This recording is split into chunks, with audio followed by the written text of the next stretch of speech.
exactly who I am. Now, say my name. We must pay homage to him.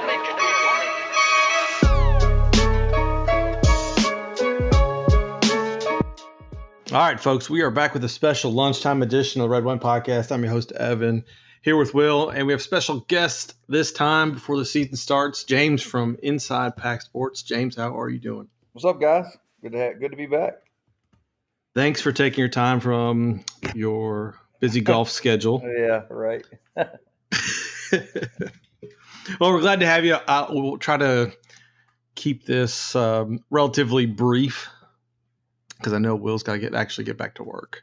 But I wanted to start off with the easiest question, the one that everybody wants to know is, why do you hate halftime adjustments? Wow, you come out swinging at me, huh? Oh man, it's funny. It's funny. You know,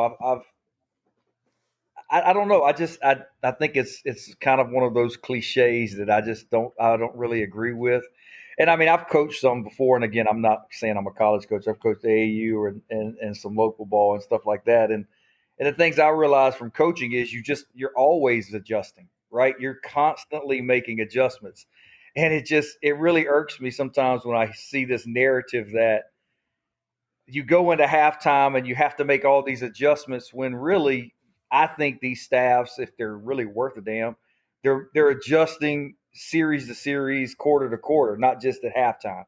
And I even asked a former player about it before, and he said, "Man, it takes us 5 minutes to get off the field, 5 minutes to get back on the field. We get out there 5 minutes early. How much time does that leave us in the locker room, right?" So it's like, how much are you going to spend? How much time are you spending really adjusting? And that's kind of why it bothers me, because I just think it's some narrative that people use to try and act like you come out of halftime and you've changed all these things when really I think you've already probably made a lot of the adjustments. But that's long story short. That's kind of why it bothers me.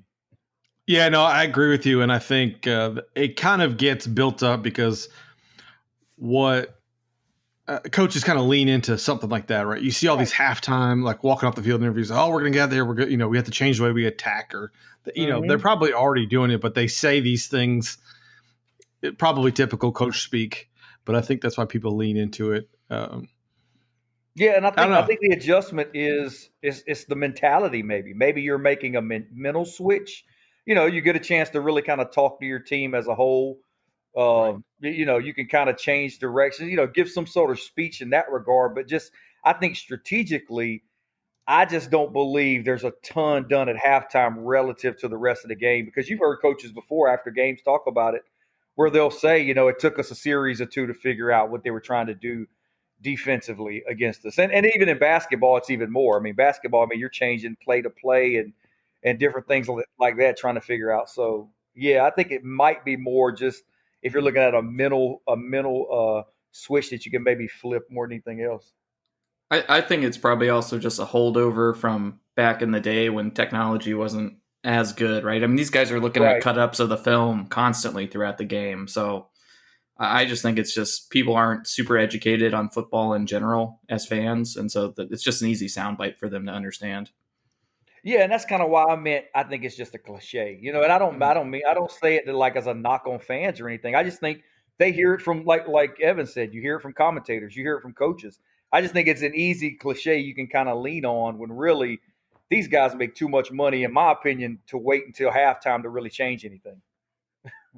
Yeah, they have enough people looking at the game and looking at what's happening on the field, analysts and coaches and everybody else to break these things down pretty quickly. Right. And so I think most of them can react, and maybe the halftime lets them come together a little bit better. Have that quick, hey, we need to do this. But I agree. I think it's funny that the coaches kind of lean into it, and that just gets the fans fired up, and just something you always bring up too. I think it's funny.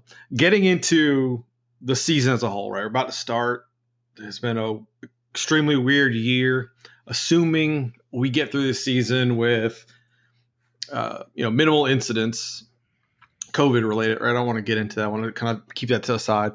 What is the minimum? This is from Will's boss that Dave has to do this year to really get people all in behind him. Like, what's that What do they need to see? It's interesting because I'm maybe the wrong one to ask that, because I don't really know at this point why you wouldn't be behind him. And again, I think I'm probably in the minority when I say that. But there's just, to me, there's just weird expectations on this job at NC State, and you see, you guys follow me at Inside Pack Sports, so I talk about this a lot. But I view State's job similar to BC, Syracuse, Wake, Duke, North Carolina. I don't view State above them as a job, and so it's just kind of odd to me how we're quick to place a guy like Dave Doeren on a hot seat or not be behind him, where at these other places their coaches aren't held to that type of a standard.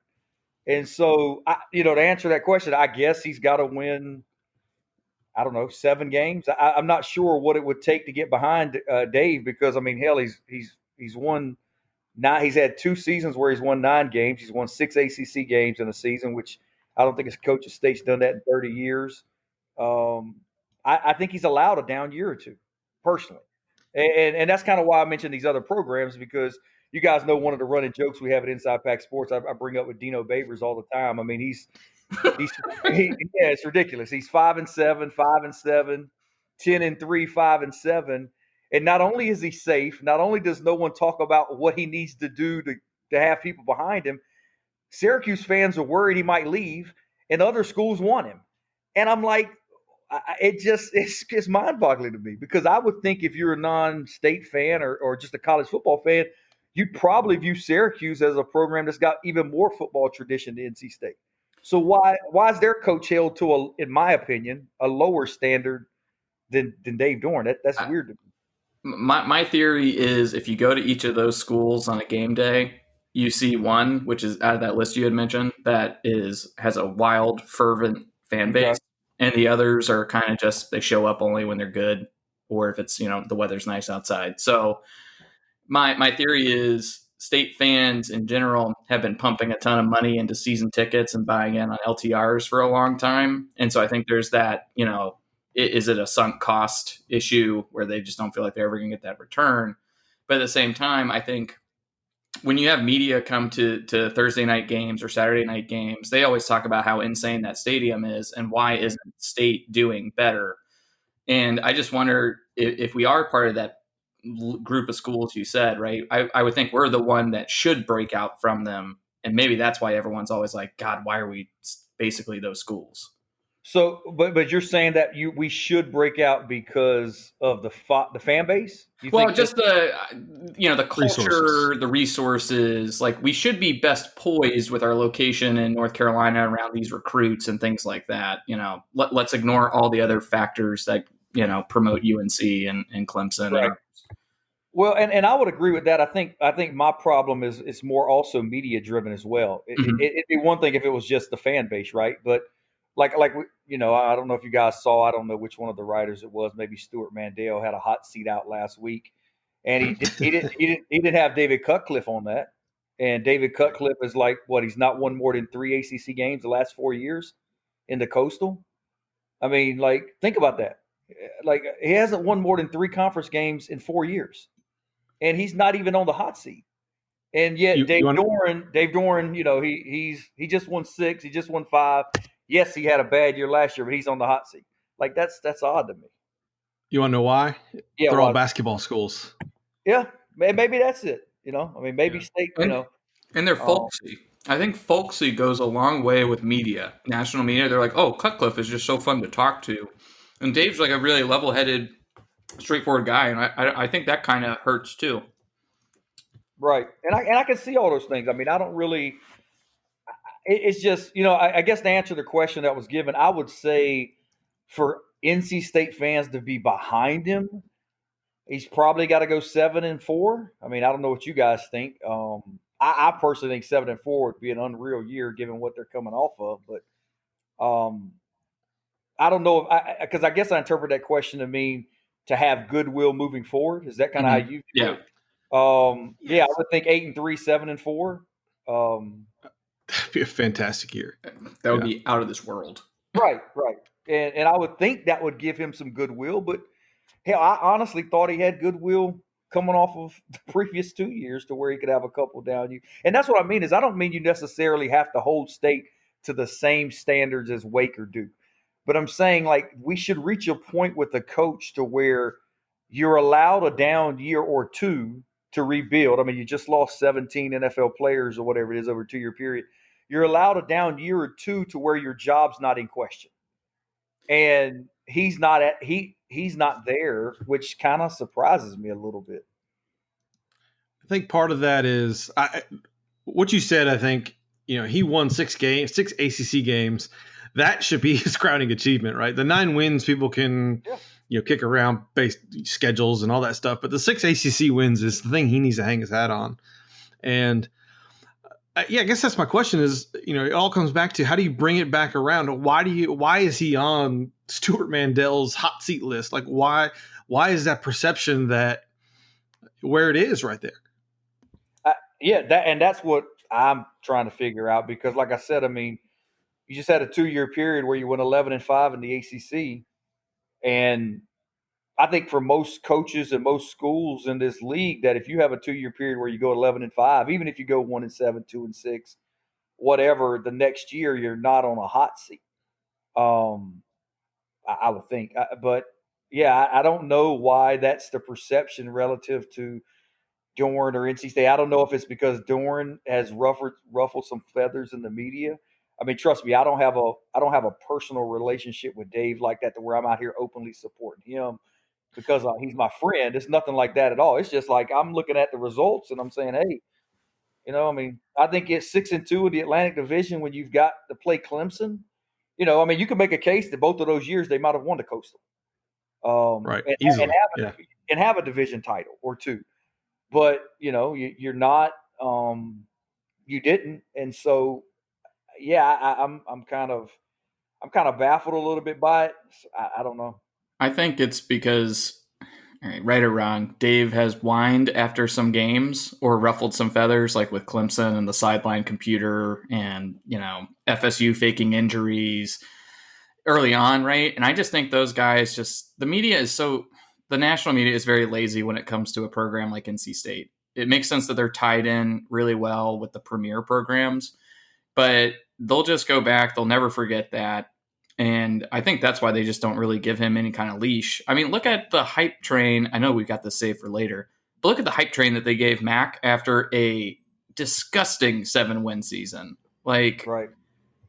They have these preset loops that they kind of get in with premier programs. I think it hurts a guy like Dave who just can't point to that win over Notre Dame or, without a hurricane, right? Or a win over FSU. Well, there was a hurricane before that, right? It's easy for those guys to put up those roadblocks. Yeah, so what you do is you're basically putting an asterisk beside anything he accomplished. Exactly.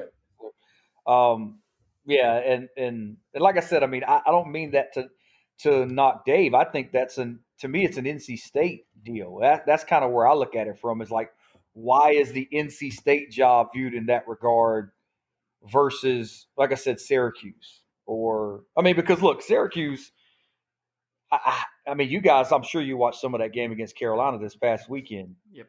I can't see them being good this year. I mean, it's just, they're bad. I mean, they're really bad. And so if you're Dino Babers and you've won 5 games 3 of your 4 years at the school, now granted, give him credit. He won 10, and again, that should buy him some time. I wouldn't be even making that argument if you didn't have a counter like a Dave Doran situation, right? And so they're going to be bad again this year. And what's the narrative going to be on him? Is he going to turn that into a promotion, like a better job? Like I was on Twitter, man, during the game, and I think it was fans at like South Carolina were like, "When are we going to hire Dino?" And I'm like, "What? Hey, what the? When are you going to hire Dino? Like, are you watching this game in year 5?" That's the residual Art Briles effect, right? Everybody wants that offense. Yeah, and you're watching that offense. Yeah, but they got a backup tight end on the offensive line in the 4th string running back, and they're only missing 3 easy touchdowns with those guys. That's what those fans see, right? Well, I will say this: I was told, I don't know, 2 or 3 years ago, Tommy DeVito was better than Eric Dungy. Yeah, right. and he's still there. And so as a coach, get more out of your quarterback, because guys know me, quarterback's king. You got to have a quarterback. And I was wrong in believing, at least up to this point, I thought Syracuse had one, because I thought DeVito would be really good, and it's just not happening. And yeah, so I don't know if we want to turn this into a Syracuse podcast, but yeah, but bringing this back to Dave. I think the thing is he's been close, right, and he's been really close, and people see that and they want more, and I think that's the thing, right? And then you have the down year, like were those years a fluke? Were they a product of an easy schedule? Those sorts of things, and that just kind of plays into each other. And like Will said, I think the national media especially gets on autopilot, and I think a perfect example is that I was tweeting with Pete Damel. This was this summer, right? We're all bored, and he said something like on his podcast, the Yahoo Sports podcast. He always defaults to, when he's referencing a middle of the road program, he always says NC State. Like, I think it was like 7 podcasts in a row. He's like, well, it could be like NC State. And then so I asked him, I was like, why do you always bring us up? He's like, I don't even know I do it. Like, he had no idea he kept using us as the reference. Right. And he just did it week after week after week. So I think there's that thing there where they just kind of get into that mode. And it's going to take something like 2 years of like just next level play to get that out of people's heads, to open somebody's eyes. I think otherwise it's just that narrative that's going to play out.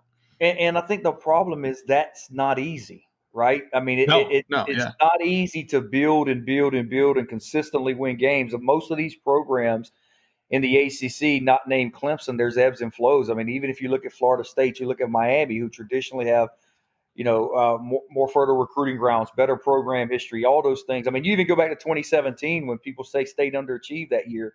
I mean, they went 9-4 and they lost to, I think, a 9-win South Carolina team. Notre Dame won, I believe, 11 games. Clemson won 14, and Wake won 8. And so, and they also beat Lamar Jackson and Florida State at that time, who I think when they played State, they were in the top 15 or top 20. Right. Like, I didn't think that was an underachieving team. But if you hear people talk about it, they act like NC State shouldn't have lost any of those games. And again, now granted, you could go back play by play and say you probably could have made a play here or there and beaten South Carolina or Wake. But those were pretty good teams. I mean, if you're playing a team that's 8 wins, 9 wins in a given year, they're pretty good, decent, solid teams, especially on the road, neutral field, different things like that. I mean, I think to me the biggest downfall under Doran is the 2018 at home against Wake, where you're up 10 with 7 minutes to go. And that's the one game in his tenure, the one game where they've been up double digits, I believe, in the fourth quarter, and they lost. And that game essentially prevented them from winning 10 in that season. And, having back-to-back six-win ACC seasons.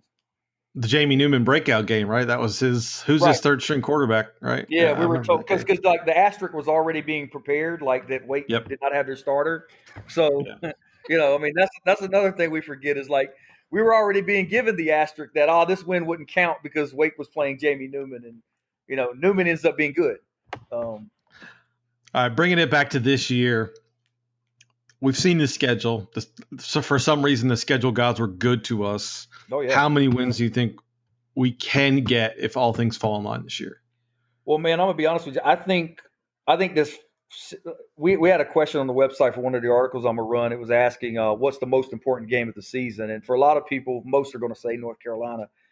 For obvious reasons. But for me, it's Wake Forest. For one, I'm tired of hearing about Wake Forest winning this game every year. But also because, I mean, you look at their schedule. I mean, State goes on the road for 3 straight games after that. They go to Virginia Tech, Pitt, and Virginia. And I think their schedule in terms of what I perceive to be winnable games is backloaded this year. You look at the final 3 games of the year, you've got Liberty, at Syracuse, and Georgia Tech at home. And so those are the 3 games you're looking at, probably saying maybe your most winnable games or whatever. But I think they've got to be wait and get off to a 1-0 start, because you don't want to start this year 0-4 or 1-3 or anything like that. You want to give yourself a chance and build some momentum. But man, you're right, Evan. When I looked at the schedule, I thought State was throwing a softball. I mean, they avoid Clemson, Notre Dame, Louisville. I could see them winning.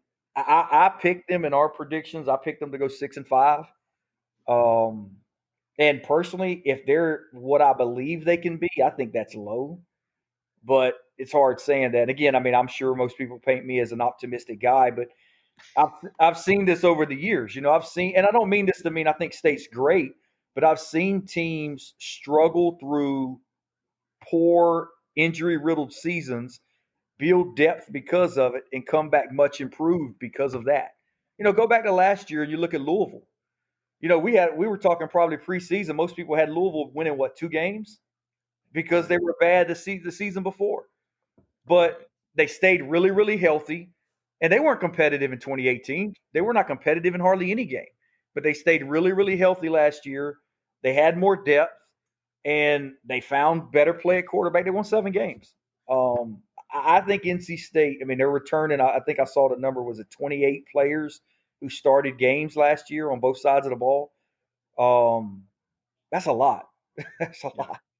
And I think that could be an advantage for them. So I said 6-5, but if the quarterback plays good, man, it should be more than that, I would think, with the schedule. Well, don't rope Will into talking about Devin Leary yet, but we'll get there. Yeah, hold on. Let me just say this real quick. This is my theory, and maybe it'll influence what you say about your prediction, Evan. When Dave is kind of in rebuilding mode, he's gone 3-5. He went 3-5 for 3 straight years in the ACC, right? And now he's got additional games. I still think he's in rebuilding mode. When he's had everything firing, he's been multiple games over 500. So knowing that, Evan, does that alter your prediction for wins? I haven't really thought through my prediction yet. I'm trying to think like the top end. And that's what I was trying to ask. Like, what's the top end? I think this team can be good because like we talked about previously, there's so much returning. If those guys have gotten even a little bit better, like you see in that progression from freshman to sophomore and redshirt freshman to redshirt sophomore, if those guys have made that movement up, then I think the team elevates as a whole. I think everybody comes up. I think that's going to be a big advantage dealing with what they dealt with last year. Is they got a lot of playing time. They saw how bad it could be if you don't get it right. I think now they're probably more motivated to get it right. So, and for me, I didn't mean to cut you off there, but I was going to tell you, like, when you were talking about the schedule, I tend to look at a schedule in terms of automatic wins, what I view as automatic wins or automatic losses in 50-50 games. And that's why I think your point about the schedule is so pivotal to NC State this year and them taking advantage of it. Because I think when you look at it on paper, you're going to say Clemson is a loss. You're going to say Notre Dame is a loss. You may even say Louisville's a loss. I don't know about that one, but they avoided 2 of those, in my opinion, 3 potential automatic loss situations. And so when you look at the schedule, you're asking what's your high-end outcome. There's not a game that I would personally mark as an automatic loss. That doesn't mean I think State's winning every game. But I think there's more 50-50 toss-up games than you would generally expect in a given year. And I think that should give you more upside in terms of your ceiling. I really do. That's basically what I said on Hokie Smash podcast. It's the same thing. It's like I can't predict this year because I feel like there's so many games that are just – they could go either way. I don't think there's any that you're going to lose, and I don't think there's any that you're really going to win like confidently. You could go – if things fall right, they could have a really good year. And that's what we're hoping for. I think that's – things have set up for that to happen, right, with the schedule and everybody coming back, and you got a lot of guys playing time. I want to say something about the Wake game. I think it's important because, and what I would do if I'm Boo, I'm getting one of Wake Forest just printed Big Four championship rings. I don't know if you saw that. Oh my God, Wake Forest. They made Big Four championship rings and they made a huge deal out of it. It's 100% for recruiting, right? They want to say, hey, look, we won the Big Four championship. Like, it's not a thing, right? This is the first time in 15 years, I think, that all schools have played each other. But that is important. I mean, you have to beat Wake. You don't need Wake gaining momentum so that you're now competing with Carolina and Wake for those same guys in the state. Like, State and Carolina get most of those. And if you let Wake open that door, that just makes things harder for everybody. So they need to kick the crap out of Wake. I think that's where we lost. I agree. I agree. I mean, I think that's a game that, and even more so if you look at it on paper. I mean, this should be a rebuilding year for Wake Forest. Yeah. They lose a ton, and I thought when we're talking schedules, I thought they got the hardest schedule. I mean, I'm sitting here looking at they play everybody. They got Clemson, Notre Dame, Louisville, Miami, and North Carolina, and Virginia Tech. I mean, that's brutal. And so, for them, I mean, if I'm Wake Forest coming into this game against NC State, I mean, you're already in must win mode, I would think. And plus, like you said, they view it like a rivalry, Big Four. Yeah, it's a big. Yeah. I mean, NC State though, I think they need it because of the way their schedule sets up, and also, like I said, I'm just tired of hearing about Wake Forest. Just win the game. The only time we don't hear about Wake is when you beat them. And yeah, exactly. Just win the game. So, let's put some positive vibes out there. What have you heard? What have people told you, or what do you feel that gives you more confidence that the offense, in particular, will maybe be in sync and be improved and get better output? Well, the general vibe I've had in talking with folks around after or during fall camp has been they view the offensive line as being really, really good. And I think it starts up there. I think it says a lot that they moved Ike Ekwonu to left guard from left tackle. I think that tells you they feel good about Tyrone Riley stepping into that role. And I also think it gives you an idea of maybe the direction of this team, because Ekwonu is probably their best run blocker. I think Joe Skolthorpe is probably their second best run blocker, and now you have both of those guys at your guard positions. I think they're going to run the football, and I think they should run the football. I mean, I think that's where this team is geared and to be successful, especially early in the year. And so, for me, the optimism comes back to the offensive line no longer being a question, I think being a strength, and then just the overall experience you were able to gain last year. I mean, a lot of the guys you're going to play on Saturday played last season for right or wrong. And there's just, like you talked about earlier, I mean, there's just a natural growth that comes from that. Whereas, I watched Wake the other night and I didn't know any of their damn receivers. I mean, I knew Donovan Green, but yeah. Outside of that, I didn't know anybody. And they were playing, I think, 3 new guys on the offensive line, I believe. And Hartman hadn't taken snaps, consistently like that. So, until last year or whatever. But I just think with State, it's the experience and the offensive line. It should give you some optimism. And I don't expect everything to be great right away. But, yeah, I mean, that's where I would say the hope should come from. Oh, so let me ask you this. Then, what do you want to see in this first week that maybe signifies positive change from, we had a coaching overhaul and players and all that stuff, aside from better quarterback play? Yeah, no, I mean, obviously that, right? But for me, it's game flow. I think Will has talked about this before, and he's seen me. I'm a big game flow guy. I think one of the reasons NC State's was successful in 2017, in 2018, where they were able to dictate game flow more often than not. And what I mean by that is you have to build a lead if you're NC State. You can't put your quarterback in a position to where he's constantly having to chase points and go against defenses that don't have to worry about the run, different things like that. You want to make the opposition do that. And they were not able to do that at all last year. I think one of the stats I remember going into last season, I think State under Doran was 13-1 the previous 2 years when they had a touchdown or more lead at halftime. And the one loss was, I believe, Wake Forest in 2018. So 13-1. So that tells you build a lead. And when you're able to do that, it enables you to run the football more, not only more effectively, but you can commit more. You can commit easier to it, and then defensively, it helps you eliminate the run game of the opposition, because you and I both know. I mean, teams panic when they fall behind. They give up the run earlier. They look to throw the football, and in turn, that can make the opposition one-dimensional. So for me, I want to see NC State get back to being able to dictate game flow. The one game they did it last year in the ACC was really Syracuse. I think they were up, 13-3 at halftime in that game, and they won. And they won at 16-10 with Bailey Hockman as the quarterback. He didn't have to be great. And, and it's like, if you're able to do that, you take pressure off your your quarterback to be a savior. And so that's the one thing I want to see is, can NC State get back to being a team that can build early leads on opposition and then kind of force them to have to chase points? I think if State doesn't have to rely on Devin Leary, not saying that he can't do it, but if they don't have to rely on him to win them games, then they're going to be in a really good spot. That's my thought of that. You just need to rely on him. He just needs to be relied on to basically punish them when they stack the box. Because Wake's going to do that, right? They're just going to try to stop the run until Leary proves that he can accurately pass the ball. That's all he has to do. Just be accurate.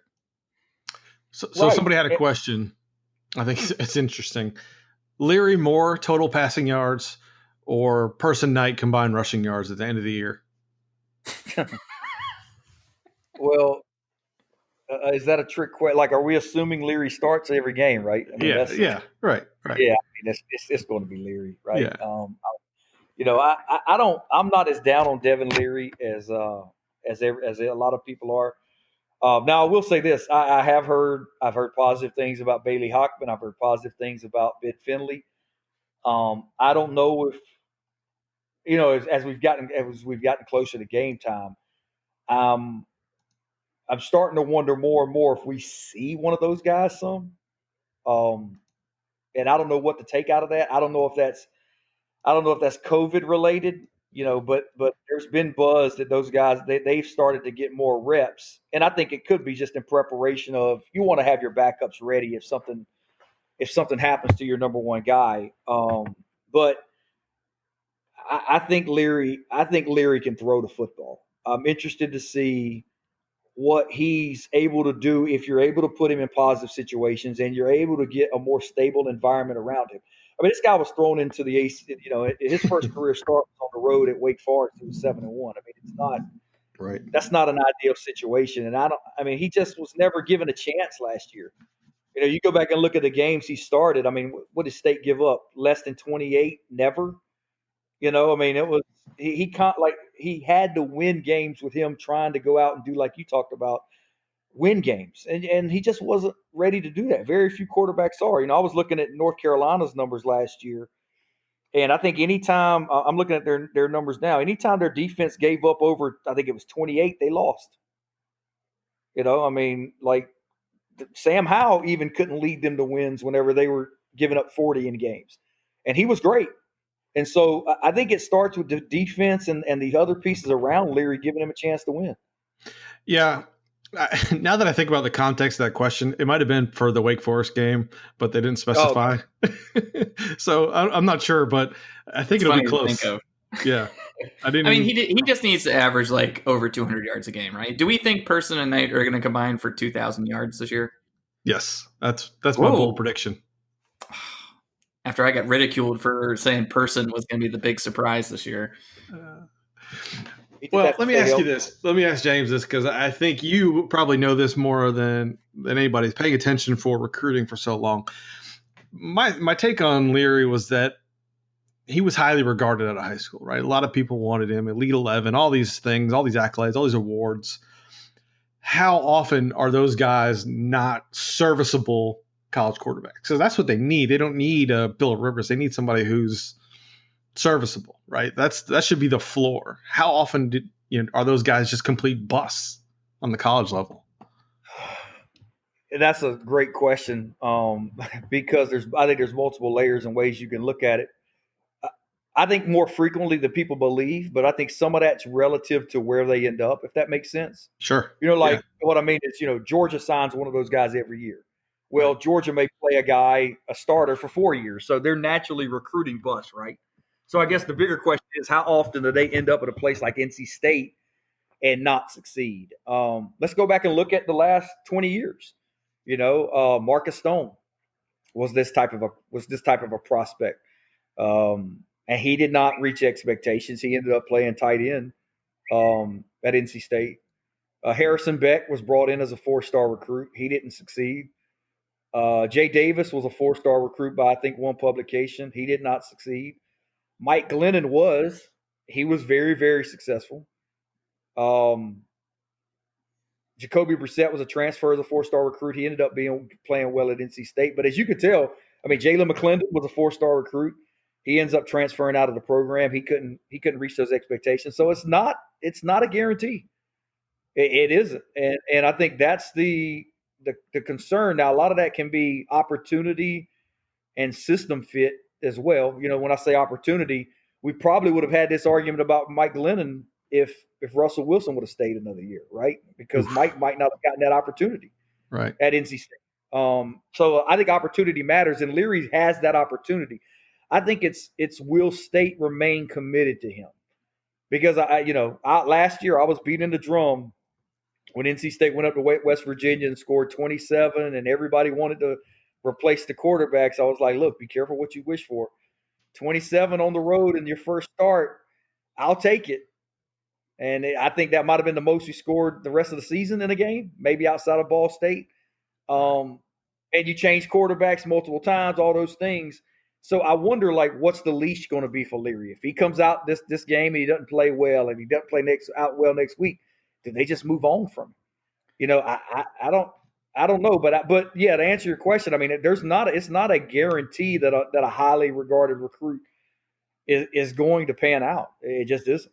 Yeah. So you made a really good point on a recent podcast about Leary and Penn State and not wanting to be used the way they used what was his name? Trace Sorley. Yeah. Do you think now with Beck, who obviously likes mobile quarterbacks, do you get a sense that Leary would kind of change his opinion of, in order to be successful, I may have to be a dual threat quarterback? I think Leary wants to play.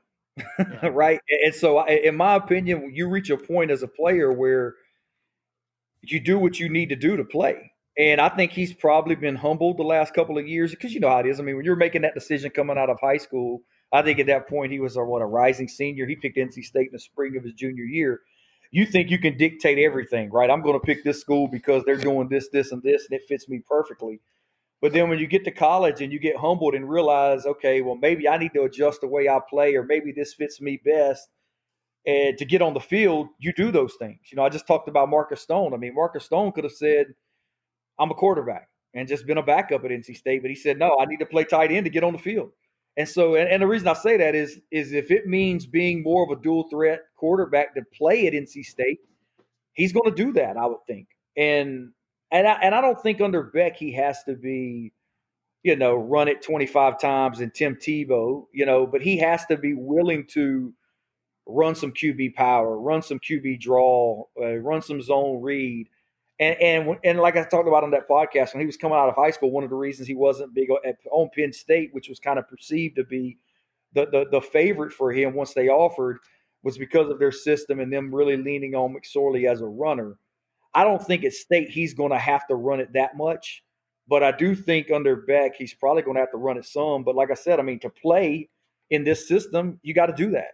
And I think clearly he probably wants to play at this point.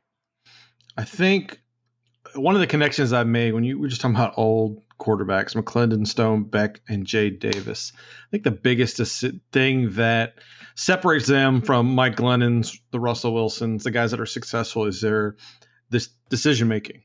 I think that's it's not their athletic ability, and that was my concern with McClendon coming out of high school. Is he had a ton of interceptions in high school, and you got to be able to figure that out in high school. And so I'm wondering where Leary stands in that matrix of decision making. How good is he? How bad is he in that? And understanding what he sees.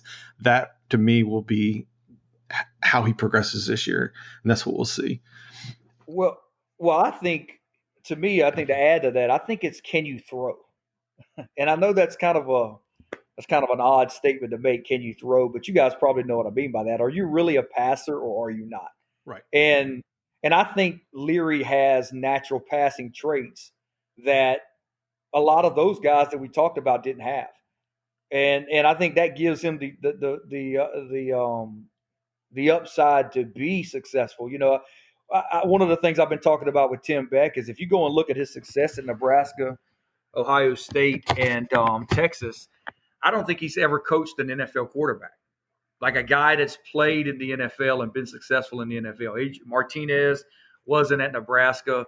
JT Barrett wasn't at Ohio State. I don't personally think Sam Ehlinger's an NFL quarterback. We'll see. But he's kind of more one of those dual threat runner guys.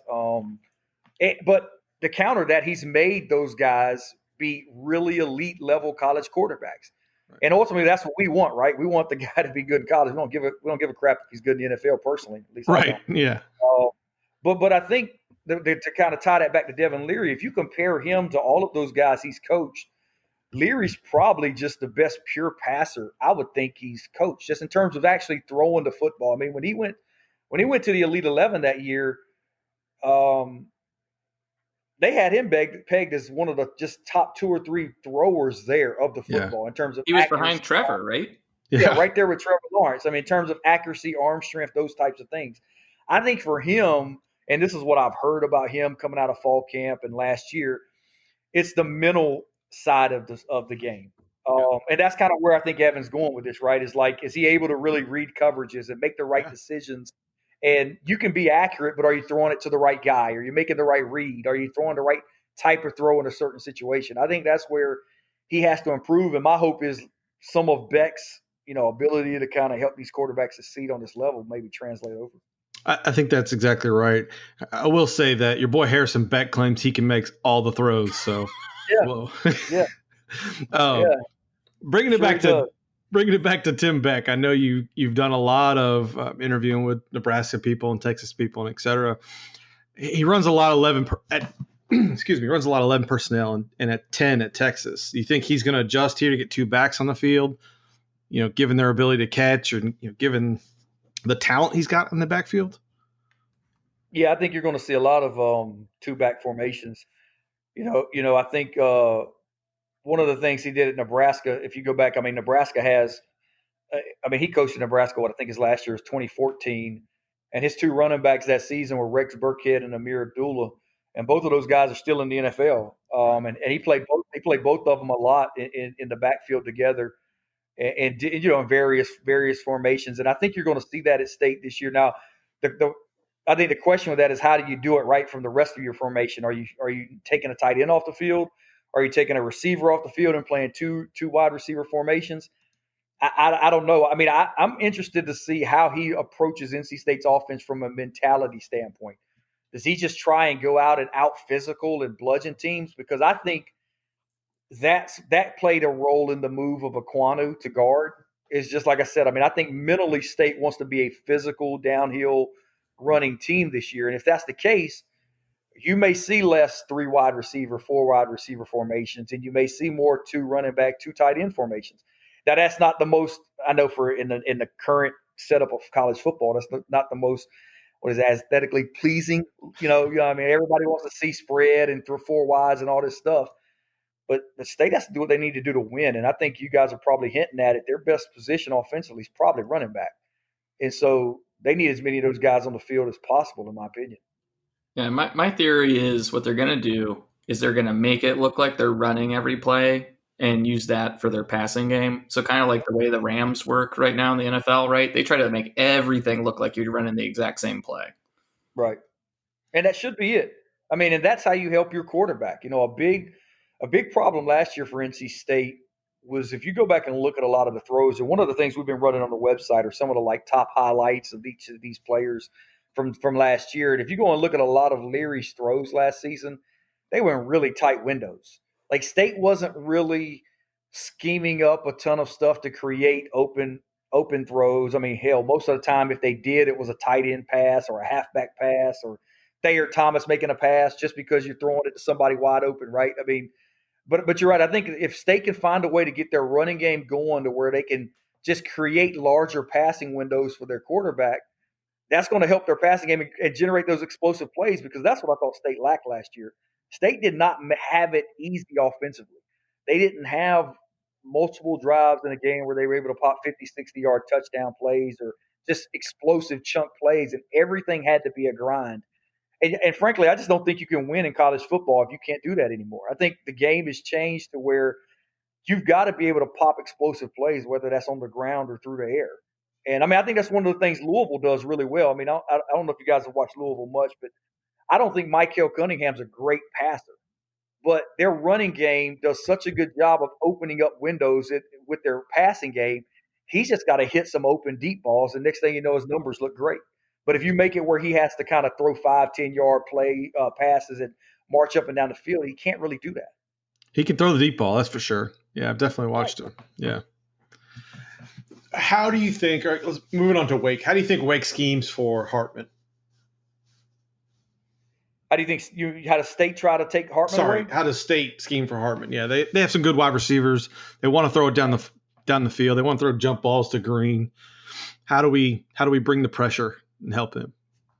Yeah, it's interesting, man. I don't know your guys' take. I'm interested to hear it. Like personally, I don't give Donovan Green that type of respect right away if I'm NC State. Right. Because I think if I'm NC State, my number one goal going into this game is to apply pressure and stop the run.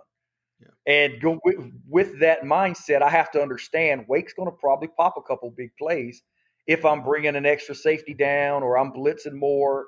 They may hit a couple, but I can't just respect their receivers yet. I mean, this isn't Scotty Washington, Kendall Hinton, Sage Surratt right now. And so I've got to make those guys prove to me they can beat me before I kind of say, okay, well, I'm going to play a light box and let Wake get there. Because I think what Wake's offense is really built around is like Will was talking about. I think they use that mesh point, that zone read, the RPO game to really open up their passing game. And I think if you're State, you got to disrupt that. You have to be disruptive and take away that run game and make it where you've got Wake consistently in 3rd and long situations where you can now say, okay, it's 3rd and 9. Now I'll put a safety over the top of Donovan Green and press up on him. And not, whereas if it's 1st down and you've got Wake and you're playing that type of a defense against Wake and they're able to pop a 7-yard run because you've got both your safeties back. Now it's 2nd and 3. Now you don't know what you do, So if it's me, I load up to try and stop the run and really pressure the quarterback and kind of see if Wake can beat me throwing the football and then maybe look to adjust. Yeah, I think it's going to be an interesting matchup to me because I think a lot of people are questioning our defensive line, but to me, the biggest question mark is the youth in the secondary and how they respond. And that, to me, feels like a good matchup between Wake's got a bunch of new wide receivers, got a bunch of new cornerbacks. They theoretically can play. So who wins that, right? And how do those guys cover well enough that, they don't become a liability there and we don't have to sit back and, let him just do what he needs to do, right? Like we've seen in the past. Yeah, I mean, I'm in the mindset. I have the mindset that I think throwing the football is easier in college right now. I think teams are going. They can scheme up, whether it's a bubble screen or slant, whatever. Like go back to that North Carolina Syracuse game. Syracuse just couldn't run the football. They could not run the football. They had guys running open and they weren't hitting some of them. And as good as Carolina's defense was playing or whatever, I mean, they had opportunities in the pass game. But if a team does not allow you to run the football, it just puts so much pressure on you being able to hit those passes.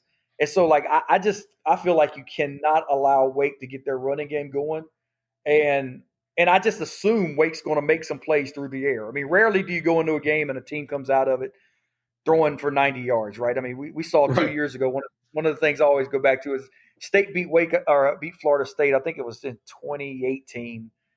I think it was like 38-21. And in that game, James Blackman passed for 400 yards. And it's like, he passed for 400 yards, but they scored 21 points and you won by 17.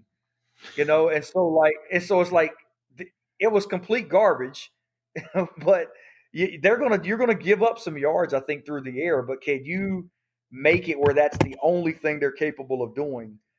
I think that's how State's going to be successful. And if you go and look at their defense last year in the games where they couldn't stop the run, they were really, really bad. I mean, they were bad most games, but the games where they couldn't stop the run too is where I thought they struggled the most defensively. How do you think let's say the newcomers on the defensive line, how do you think they handle, or how do you think they perform? Like, they have the potential. Like, what's your expectation? I think that's the big question for me defensively, or one of the big questions is, are those guys capable of stepping up? I mean, you guys know we cover recruiting a lot. They've got several highly rated recruits on that defensive front. I think the big question with NC State, one of the stats we saw looking back to last year, I think 18 of their 35 sacks, they had rushing just three guys, which probably surprises people. I mean, you only had 8. You had 8. Your most sacks came with just sitting 3 rushers versus 4, 5, or 6 blitzing or whatever. But part of that was because you had Xavier Elias, who was a good pass rusher. He transferred out the program. You had Deontay Holden, who could apply pressure. You had Larrell Murchison, who could apply pressure. I just wonder with this unit, if you're going when you choose to drop 8 or cover with 8 and just send 3, do you have a guy that can get to the quarterback? Because like if you look at the unit as a whole, whether it's Ibrahim Conti or Daniel Joseph or Savion Jackson or C.J. Clark, Aleem McNeil, those guys are more, in my opinion, kind of line control, run stopping, bigger defensive linemen. You don't have that kind of quick twitch. Like I said, Xavier Elias a minute ago, he had 4 sacks in 8 games. He was probably playing 10 snaps a game. Yeah. And I think he was second on the team in sacks or something like that. And he's that quick twitch edge rusher. Like, is that guy Terrell Dawkins? I think they have to find a guy on the defensive front who can get to the quarterback where you don't constantly have to try and send 5 or 6. Because ideally, you guys know it from watching football. I mean, in a perfect world, you don't ever blitz because you can get to the quarterback with 3 or 4. And so a lot of times when you are blitzing, it's because you can't get to the quarterback with your front. And I think that's the worry with State is I don't really see a guy I would peg as a Bradley Chubb. And again, you don't have to be Bradley Chubb, but you know what I mean, a natural pass rusher. Right. Like you go back 6 or 7 years, Art Norman is the guy who comes to mind. I mean, he was a solid pass rusher, had 6 or 7 sacks in that season, a guy that the other team had to worry about. Like, I'm not sure they have that guy. And so that's my concern with this unit because I think they felt like it was going to be Jeffrey Gunter who transferred out. I was just about to bring him up. Yeah, he had a pretty good game there against Kansas. I think the benefit we'll see is that we'll probably get some of that pressure from the linebackers being a deep group. I think that 4th guy rushing is going to be, Peyton or Levi or one of these guys coming off the side there. Moving into recruiting, right? You mentioned Terrell Dawkins and the guys that we had last year, but this upcoming 2021 class, is this Dorn's? It started out slow. Everybody was concerned. Is this Dorn's best class so far? I don't think so. I mean, I think it's a really good class, man. Like, I feel like, well, look, I don't know if I'm gonna ever see a class like the 2014 class, right? And again, a lot of that's revisionist history. I mean, but you had, I think, they have 11 All ACC players in that class. And so now, but again, on paper, it wasn't to the level of this class. So I'm interested to see how they finish out this class. But I thought probably that 2019 group of when you signed, Zonovan Knight, Drake Thomas, all those defensive linemen, Savion Jackson, C.J. Clark. All those guys, I feel like that was probably their best class. But this class is really good, and it's a product of, like we talked about on the website, this being the best in-state class in recent memory. I mean, you were still able to land several highly rated kids, even in what was perceived to be, a down year. And I think it just shows you that this new staff, they came in and, they've been able to go out and land several players who I think at this probably earlier in the year, you probably didn't think they would have had a chance to get.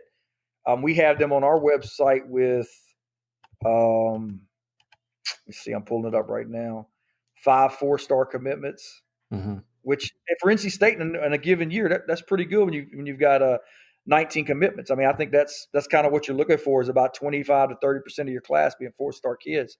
So I think it's a really good class, but I think the heart of the current team, those 18 and 19 classes, I think on paper, those are probably Dave's best classes. Go ahead, Will. Sorry.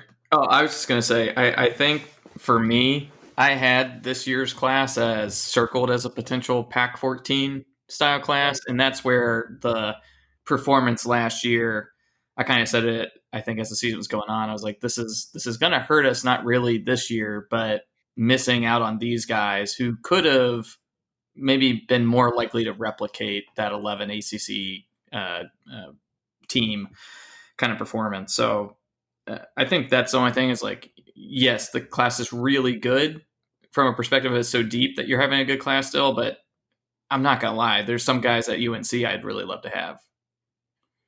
Oh, yeah. No, UNC's, I mean, they're benefiting from a 6-6 season. I mean, kind of, there it is. it's kind of odd. I have to say that, but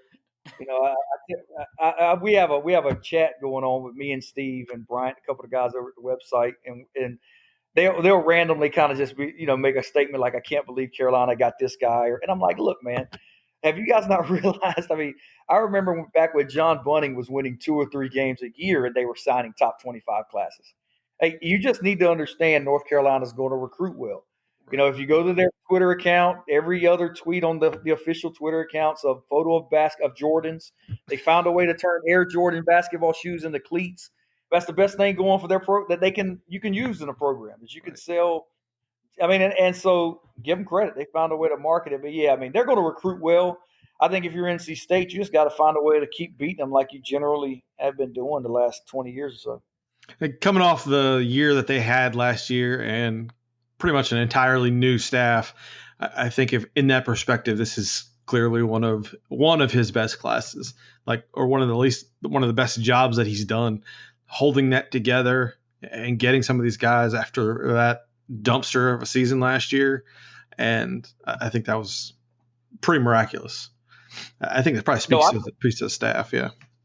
Yeah. I think that's like when you phrase it like that, I think it's a no brainer. Yeah. Because you look at those 18 and 19 classes, you're coming off of the 2017, 2018 seasons when you were really good, and so to kind of go out after winning this many games and finding like you said, you've replaced essentially, I think you guys may know if this is correct. I believe McDonald is the only coach on the staff left from the 2018 team. Yep. And so you basically changed out 9 assistants over the last 2 years. Crazy. And, a lot of those guys did not have really a ton of local ties. You've been able to kind of, go out and land some of the players they've landed. Travali Price, Julian Gray, Aaron McLaughlin, Micah Crowell, Jordan Poole, Caden Fordham, Zion Reeves. They've landed some very talented guys. I think when you look at it from that standpoint, it's probably easily his best class, because even in 2014, State was selling hope at that point. They were coming off a bad year, but you're selling hope. You're selling, hey, you're going to be the future of the program, which helps you recruit. Whereas this year is kind of one of those deals where if you're recruiting against NC State, you just show them whatever Stuart Mandell's writing up or one of those guys, and they'll think Dave's gone or something. So getting into specific players, because we got a bunch of questions about it. I'm not sure the right way to phrase this is. Were you surprised or maybe let down that Jabril McNeil chose Oregon? No, I wasn't at all. I've talked to Jabril 2 or 3 times. One of the first things he told me when I interviewed him was that he kind of referenced he didn't want to keep being compared to Aleem. He was his own guy. Right. And often when you're the local program, or not even local, when you're the program where a sibling attends, that's one of the things you're going to have to fight if you're recruiting a younger player or the younger brother is maybe he just doesn't want to follow his brother. Right. And then the other thing is, he lives in Raleigh. Some guys just want to go away for college. Right. I know when I was in high school, I had a buddy of mine who, he got accepted to State, Carolina, I think ECU. He ends up going to Florida, like the University of Florida for college, just because he wanted to leave home, just wanted to leave. Yeah. And so often a lot of these kids in State, the first thing they have to answer themselves is, do I want to stay home or not? And if the answer is no, I don't care what State or Carolina do, you're not getting that guy. Yeah. Right? You're not getting him. And so I think ultimately for Jabril, I think he didn't really want to be in Aleem's shadow. And I think he was more than comfortable going away from home. And so once you're able to check both of those boxes as another program, and then you have the option of a program like an Oregon or a South Carolina or an Oklahoma, then it's easy. Right. So I thought State could get him, but I wasn't surprised at all to see him pick Oregon, just because, I didn't view him as a guaranteed layup. So throw some names out that you think might fill out the rest of the class, since there's a couple spots left. Yeah, it's getting thin. It's getting thin, boys. Chase Hadley here in Cary. He's a guy, safety linebacker. I think NC State's really high on. I'd imagine him picking State or South Carolina. I know Des Kitchings is recruiting him for South Carolina. And I know he's trying to land some guys from the state. He's recruited several of the ones NC State's landed and hadn't landed any yet, I don't believe. So I think Hatley's a guy he's trying to get in on. You've got Devin Lee out of Georgia, another defensive lineman. I think really if you look at what NC State has left on the board, I think they want to land another D lineman, another defensive back, maybe an offensive lineman if the right guy comes along. Yusef Mugerbil is a player in state they're really high on. I know they like Nike Johnson, who's committed to Virginia Tech, a cornerback. And then I think they're going to probably take a best available. One of the things if I was NC State, one of the things I'd be trying to do right now is I'd be saving some spots, because I just think with this zero, I don't know how you want to term it, but the fact that this year doesn't count for some programs in terms of eligibility, I think you're going to see some transfers coming out of this year. I really do, because you're essentially going to be stuck behind starters for another year, or stuck in different situations for another year. So if I'm a school like NC State, I'm saving 2, 3, 4 spots and trying to see if I can pick up a grad transfer or two. I mean, you look at a situation like Daniel Joseph, for instance, NC State signed. I mean, they took him as a grad transfer. Now you potentially have him for 2 years, not one, right? Or Miami with De'Aaron King, who they got from Houston, they can have him for another year.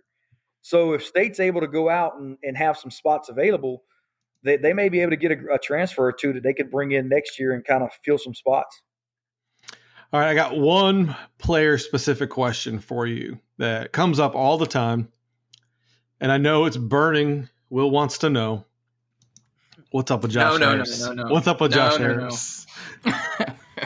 We talked about Josh Harris on the Inside Pack Sports Premium Chat last night, which is why you should have a subscription there. So there's a plug. Appreciate it. I would say my expectations for Josh Harris are low right now. I really want him to succeed, because he's that kind of big, giant space eater that I think you see on a lot of high caliber teams that can make a difference. But, get a subscription and you'll know why, I guess.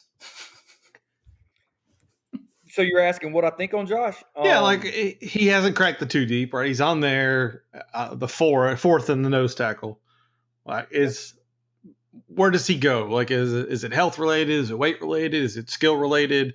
We heard a lot of things coming into, or his recruitment, right? Basically, he's huge, he's strong, and he gets it. Like, what's missing? Where's he at?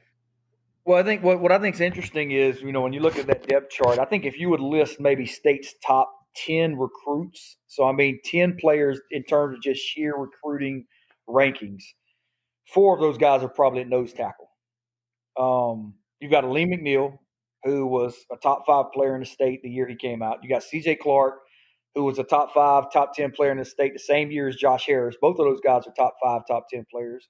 And then you've got Davin Vann, who finished last year, who was a true freshman who enrolled as a top 10, top 12 player last year.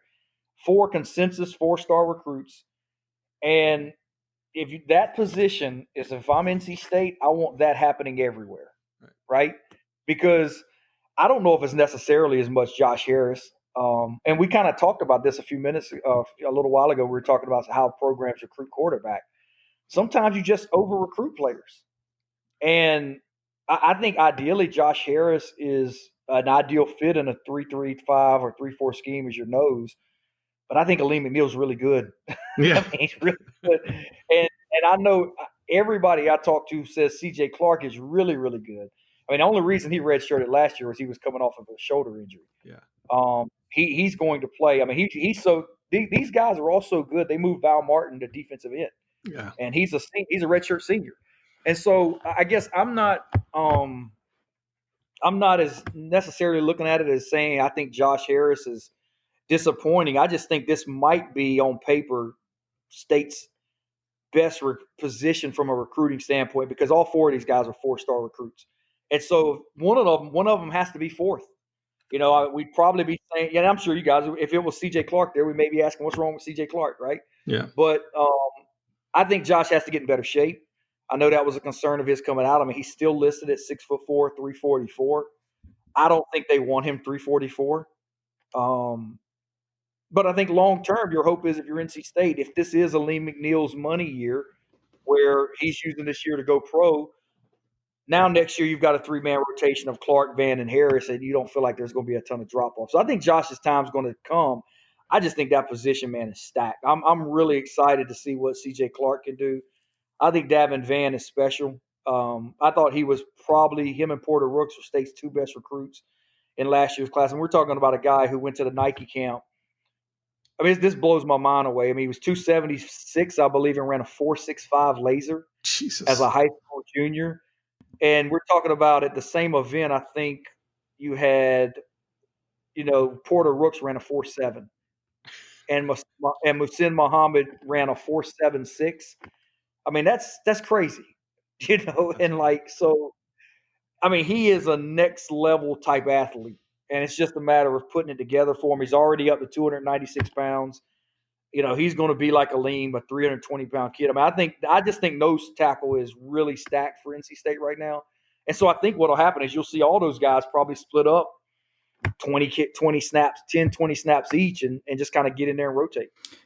I could also see Josh Harris maybe get more run in certain types of games. Like up-tempo Wake is probably not the time you want to put Josh Harris in unless it's in the goal line area. Right.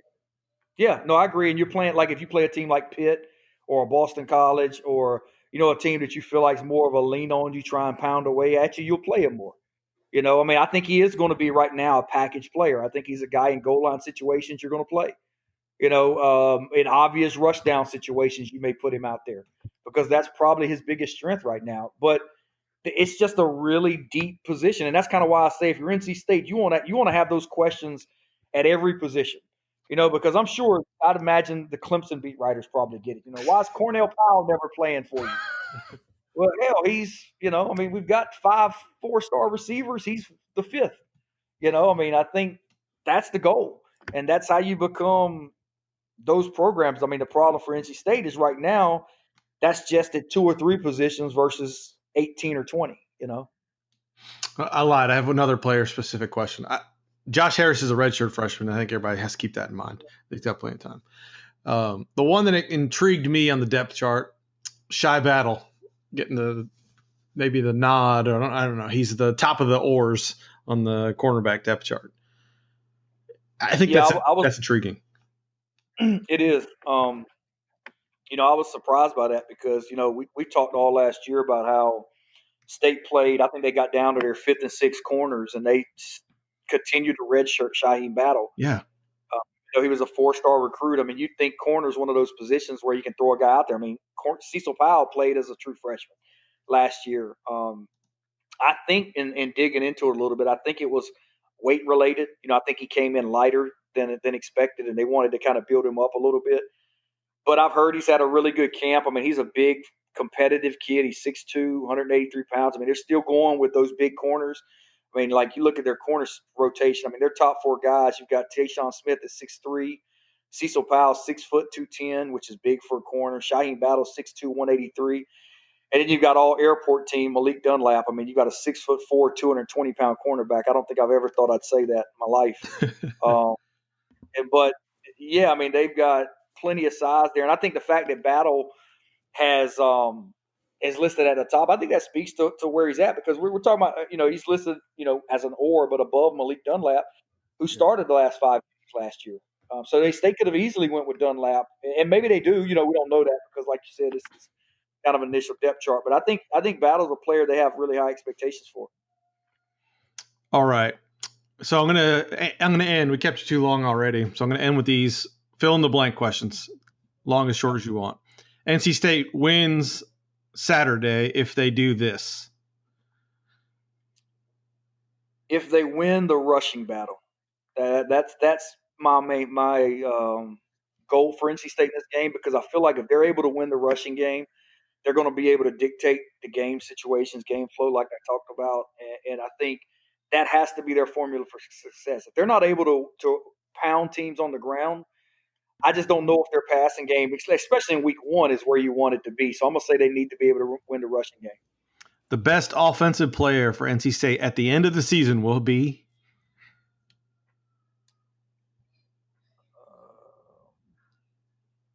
I think it's Ike Ekwonu. I mean, should I not say an offensive lineman? I mean, that's not sexy enough. It's not sexy for the ratings here. Let me give you a steal guy. I know, right? I'm going to say Zonovan Knight. I think Zonovan Knight's special. Yeah. You know, I'm Ricky Person's really good too, but he just hasn't been able to stay healthy. Yeah. He hasn't, and I think even if Ricky Person is healthy, I think that's the best thing that can happen for both of those guys. Because, one of the problems with State's run game last year was you had to rely on two true freshmen. Right. And I mean, in talking to people, they knew those guys were not ready to handle 20 carries each over, in a given week, every single week. So you really want to get to that 40, 45 carry number, you need three backs. I mean, you do. I mean, three backs, that's on average 15 carries a game. And so the best thing that'll happen for Knight is Person and Houston staying healthy, because it'll enable Knight to stay healthy, and you can keep him around 15 carries, 2 or 3 touches. I think he's gonna be a 1,000-yard rusher this year. I really do. The best defensive player for NC State at the end of the season will be? I think the best player on NC State's defense is Tyler Baker-Williams. I said it in our chat last night. He's their nickel corner. The last 2 years, or the previous 2 years prior to last year, I mean, one of the talk is, why can't we guard a slot receiver? And Yes. and last year, I mean, he led the ACC in slot rating in terms of coverage.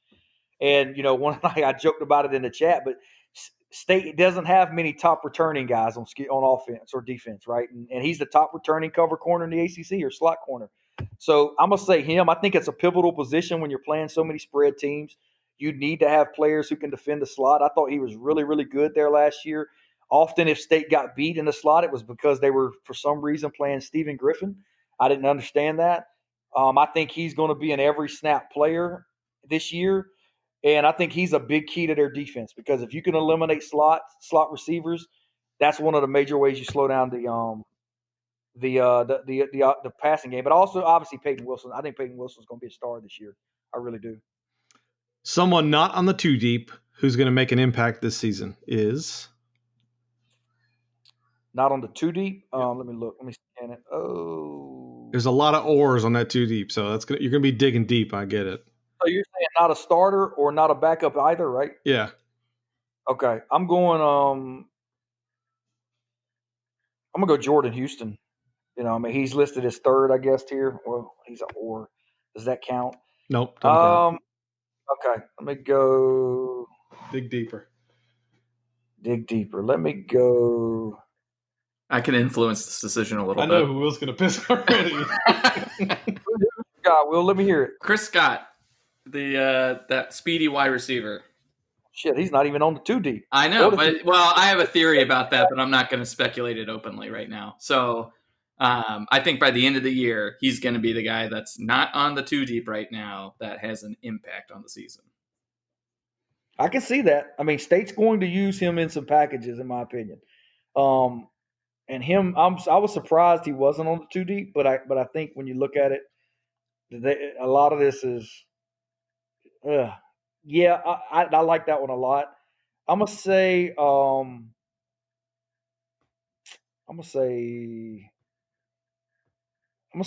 Palmer.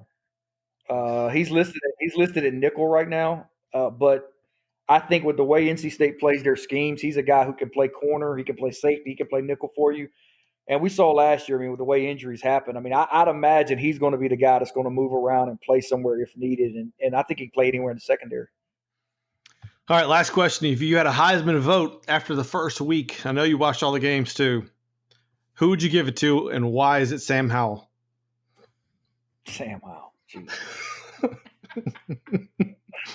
Man, I regrettably had to draft Sam Howell in one of my dynasty leagues the other day, and it kind of hurt me a little bit because I don't think he's a pro. I mean, I don't know your opinion. You got your opinions on Howell, but I saw in that game against Syracuse everything you should try to do to them. Just take away the deep ball and make him sustain drives. And I still don't think he's at that point where he can do that. I don't. And I thought Syracuse was able to do that for the most part. And Carolina started being able to run the ball. But, yeah, I mean, to answer your question, it's Trevor Lawrence. I think it's Trevor Lawrence. I mean, he's really, really good. The only worry I have if I'm Clemson is I didn't see the dynamic weapons that receiver we're used to seeing from them. And so against better teams, I wondered, are they going to be where you need to be at receiver if you can come across a team that can slow down their running game? But he's so good. I mean, as a thrower, some of the passes he makes is just You don't see those anywhere. He makes it look easy, and their offensive line is not great, and their wide receivers aren't great either, which is wild to think. Yeah. Well, what was crazy was I looked at his stats. I mean, he was 22 for 28 for 350 in that game against Wake. He probably only played 2.5 quarters. Yeah. And so you're thinking, okay, their offensive line gave him all day. He had 7 rushes for minus 24 yards. So he was getting sacked during that game and taking negative plays, and still was 22 of 28 for 350. He's really good. All right, James. Well, I appreciate your time. This podcast gold during the lunch hour. I appreciate it. I got to give a shout out to your boy Philip Danford. He keeps putting out really, really good stuff. No doubt. The stuff he's working on, the insights he provides. I don't know what his background is, but it's awesome. So I wanted you to know that I think a lot of people like that. So I appreciate it. Yeah, he's doing great, man. He does that each week. So for any of your listeners who aren't familiar with what Philip does, we do like these charting features where he breaks down kind of the receiving game, the passing game, the running game each week. It just goes very in depth in terms of air yards. I mean, a lot of the analytics stuff that I think people are becoming more familiar with, he breaks down. He's the one who found that stat I was telling you about earlier, where he broke down how the number of rushers State had for each sack.